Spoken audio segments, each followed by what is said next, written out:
इंतजार की घड़ियां खत्म होने को है। साल 2023 के सबसे बड़े क्लैश के लिए माहौल सज चुका है। गुरुवार 21 दिसंबर को शाहरुख खान की डंकी रिलीज हो रही है, जबकि एक दिन बाद यानी शुक्रवार 22 दिसंबर को प्रभास की सालार आ रही है। बीते शनिवार को शुरू हुए एडवांस बुकिंग में जहां अब तक डंकी का डंका बज रहा था, वहीं मंगलवार को शाहरुख खान के अरमानों को एक बड़ा झटका लगा है। एडवांस बुकिंग के ताजा आंकड़ों में अब सालार ने बाजी पलट दी है। डंकी के मुकाबले 45% कम शोज के बावजूद भी सालार के न केवल 2 करोड़ 62 लाख से अधिक टिकट्स बिक चुके हैं, बल्कि कमाई में भी अब प्रभास की फिल्म 3 करोड़ से लीड ले रही है। राजकुमार हिरानी के डायरेक्शन में बनी डंकी से जहां शाहरुख खान इस साल ब्लॉकबस्टर की हैट्रिक लगाने की चाहत रख रहे हैं, वहीं 3 बैक टू बैक फ्लॉप फिल्मों के बाद भी प्रभास की सारी आस भी प्रशांत नील की सालार से जुड़ी हुई है। दोनों ही फिल्मों के मेकर्स भले ही खुले तौर पर एक दूसरे से क्लैश पर बात नहीं कर पा रहे हैं, लेकिन सिंगल स्क्रीन थिएटर्स में डंकी के शोज की मोनोपोली बड़ी कीमतें सब कुछ कह देती हैं।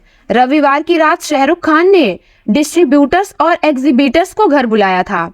इसके बाद से ही जहां डंकी के शोज बढ़ गए, वहीं उत्तर भारत में सिंगल स्क्रीन थिएटर्स के मालिकों ने साफ कर दिया है कि वो डंकी के साथ सालार के शोज नहीं रखेंगे। इस बीच एडवांस बुकिंग के आंकड़ों में मंगलवार को गजब का उलटफेर देखा गया। सचनिक की रिपोर्ट के मुताबिक अब तक सालार से आगे चल रही डंकी कमाई में भी पिछड़ चुकी है।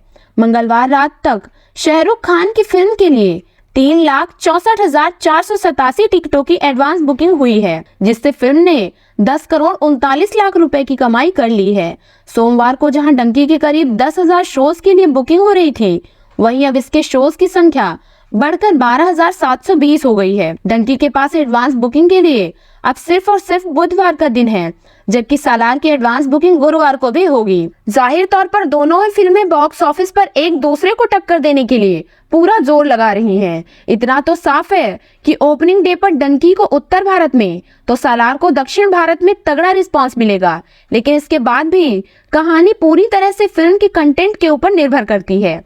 इसी बीच तेलंगाना में सालार के लिए आधी रात को 1 बजे और तड़के सुबह 4 बजे भी शोज रखे गए हैं।